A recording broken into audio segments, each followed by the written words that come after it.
Hello दोस्तों, स्वागत है आपका आज के इस वीडियो में। गाइस, भारत की वित्त मंत्री निर्मला सीतारमण ने साल 2023 के बजट की घोषणा कर दी है। तो आप ये तो जानना चाहते ही होंगे कि आखिर साल 2023 के इस नए बजट से हम मिडिल क्लास लोगों को क्या फायदा होगा, कौन सी चीजें महंगी होंगी और आखिर क्या सस्ता होगा। और सबसे बड़ा सवाल, क्या इस नए बजट से पिछले 2 साल से आम आदमी की जेब पर पड़ रहे प्रेशर से कुछ राहत मिलेगी या फिर और बढ़ जाएगी। और क्या इस नए बजट से हमें कुछ टैक्स में राहत मिलेगी या नहीं, और क्या है साल के बजट के सबसे इम्पोर्टेंट पॉइंट्स, जानेंगे आज के इस वीडियो में। वीडियो में आगे बढ़ने से पहले अगर आप ऐसे और अमेजिंग वीडियोस देखना चाहते हैं तो हमारे चैनल को सब्सक्राइब कर लें, और अगर आपको ये वीडियो पसंद आ रहा हो तो इसे लाइक कर दें। तो चलिए फिर बिना किसी देरी के वीडियो को शुरू करते हैं। Changes in tax system. दोस्तों, साल 2024 में होने वाले जनरल इलेक्शन से पहले ये बीजेपी का आखिरी फुल फ्लेज्ड बजट होगा। टैक्स सिस्टम में कई बदलाव करते हुए वित्त मंत्री निर्मला सीतारमण ने इस साल एक नया टैक्स रेजिम अनाउंस किया है, जो कि आज से ही डिफॉल्ट टैक्स रेजिम के रूप में काम करेगा। इस टैक्स रेजिम के तहत वित्त मंत्री के द्वारा की गई सबसे बड़ी अनाउंसमेंट ये है कि जहां पहले इनकम टैक्स की रिबेट लिमिट 5 लाख हुआ करती थी, उसको बढ़ाकर अब 7 लाख कर दिया गया है, जिसके तहत जहां पहले 5 लाख से कम सालाना इनकम वालों को टैक्स नहीं देना रहता था, वहीं ये नियम अब 7 लाख तक सालाना इनकम वालों के लिए लागू होगा, जिसमें 3 लाख से 6 लाख सालाना कमाई करने वाले लोगों को 5%, 6 से 9 लाख सालाना तक कमाने वालों को 10%, 9 से 12 लाख सालाना कमाने वाले लोगों को 15%, 12 से 15 लाख कमाने वाले लोगों को 20% और 15 लाख से ऊपर की सालाना इनकम वालों को अपनी इनकम पर 30% तक टैक्स देना पड़ेगा।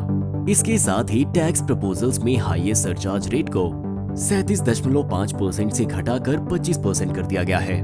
और अगर इंडस्ट्रीज और फैक्ट्रीज की बात की जाए तो लैब में विकसित किए गए डायमंड्स के ऊपर कस्टम ड्यूटी को भी कुछ कम किया गया है। वहीं सिल्वर डोर्स पर इंपोर्ट ड्यूटी को बढ़ा दिया गया है और गोल्ड और प्लैटिनम से बनी चीजों पर भी टैक्स को बढ़ाया जाएगा।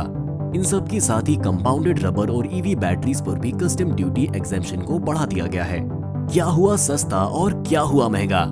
2023 के इस नए और 2024 के जनरल इलेक्शन से पहले बीजेपी गवर्नमेंट के आखिरी बजट में सिगरेट, प्लैटिनम, फॉरेन से आने वाले चांदी के सामान, किचन में लगने वाली चिमनी और छाते जैसी चीजों को महंगा किया गया है।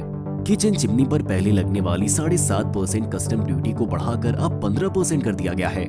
इसके साथ ही हीट कॉइल्स पर कस्टम ड्यूटी को घटाकर 20 से 15% कर दिया गया है। वहीं दूसरी तरफ बच्चों के खिलौने, साइकिल, गाड़ियां, electric vehicle, mobile phones, camera, LED TVs, diamond, biogas से जुड़ी हुई चीजें, इन सभी चीजों को सस्ता कर दिया गया है।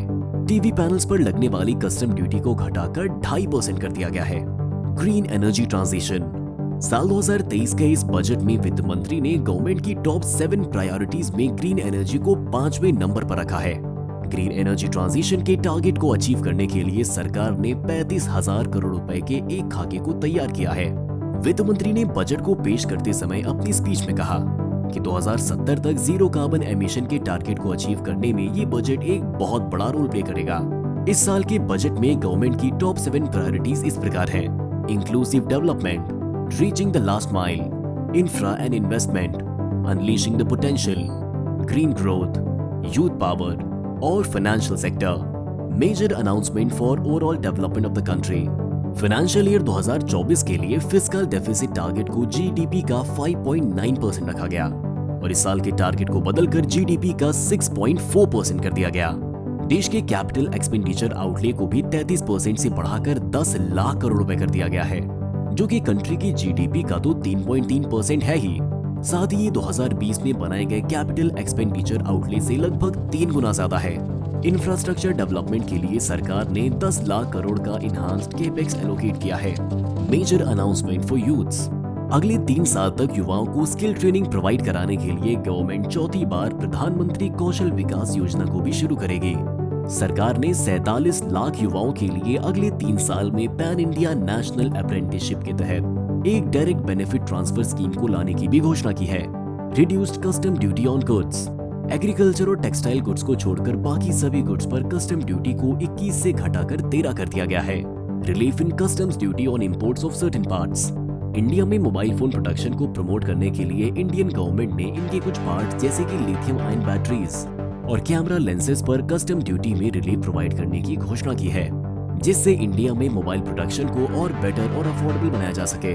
Changes in agriculture sector. इन सब के साथ ही एग्रीकल्चर सेक्टर में animal husbandry, dairy and fisheries पर फोकस करने के साथ इसके क्रेडिट टारगेट को बढ़ाकर 20 लाख करोड़ का कर दिया गया है।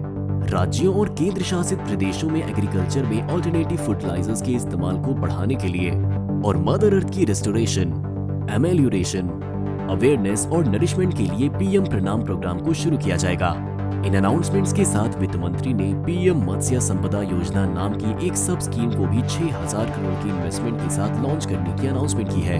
प्रधानमंत्री primitive vulnerable tribal groups development mission. Vulnerable tribal groups की कंडीशन को सुधारने के लिए प्रधानमंत्री primitive vulnerable tribal groups development mission को लॉन्च किया जाएगा, जिसके अंदर ट्राइबल ग्रुप्स की फैमिलीज को बेसिक फैसिलिटीज जैसे कि safe housing, clean drinking water, इन पर्टिकुलर ग्रुप्स को एजुकेशन, हेल्थ, न्यूट्रिशन और सस्टेनेबल लिवलीहुड अपॉर्चुनिटीज के लिए अवेयर किया जाएगा और इन सारी चीजों को इनको अवेलेबल और इनकी पहुंच में लाया जाएगा।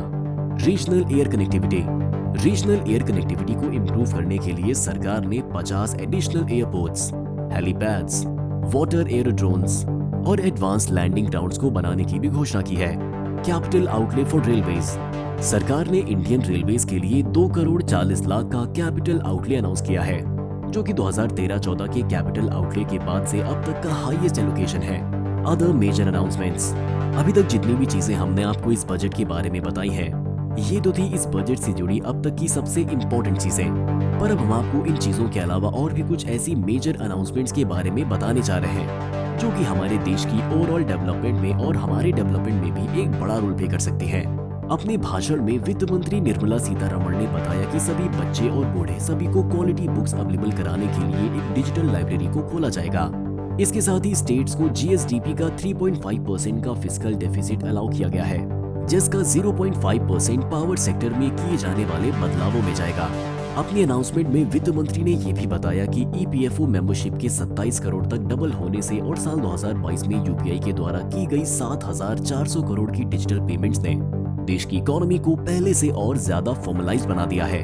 इसके साथ सरकार अगले 3 सालों में ट्राइबल स्टूडेंट्स के लिए खोले गए 740 एकलव्य स्कूलों में 38,800 टीचर्स और सपोर्ट स्टाफ की भी भर्ती करेगी। फाइनेंस मिनिस्टर निर्मला सीतारमण ने प्रधानमंत्री आवास योजना के आउटले को 66% तक बढ़ाकर 79,000 करोड़ का कर दिया है। रिस्क बेस्ड सिस्टम को अडॉप्ट करके केवाईसी प्रोसेस को थोड़ा और आसान बना दिया गया है और इसके साथ साथ पैन कार्ड को अब से सभी सरकारी एजेंसीज के डिजिटल सिस्टम पर कॉमन आइडेंटिफायर के रूप में इस्तेमाल किया जाएगा। और इन सब के अलावा सीनियर सिटीजन सेविंग स्कीम की डिपॉजिट लिमिट को बढ़ाकर 15 से 30 लाख तक करने की अनाउंसमेंट फाइनेंस मिनिस्टर ने की है। तो दोस्तों, ये थी आज के बजट से जुड़ी कुछ सबसे बड़ी अनाउंसमेंट्स, जिससे बीजेपी गवर्नमेंट ने अगले 1 साल के भारत के डेवलपमेंट रोड मैप की नींव रखी है। साल के इस बजट में आपको सबसे अच्छी अनाउंसमेंट कौन सी लगी और आपको क्या लगता है बजट को और प्रभावी बनाने के लिए सरकार और क्या क्या कर सकती थी? हमें कमेंट सेक्शन में जरूर बताएं। वैसे साल के इस बजट ने आपके बजट पर क्या असर डाला है ये तो हमें नहीं पता, पर हमारे वीडियो को लाइक करके और हमारे चैनल को सब्सक्राइब करके आपके बजट पर कोई असर नहीं पड़ेगा। मिलते हैं अगली वीडियो में, तब तक के लिए टेक केयर।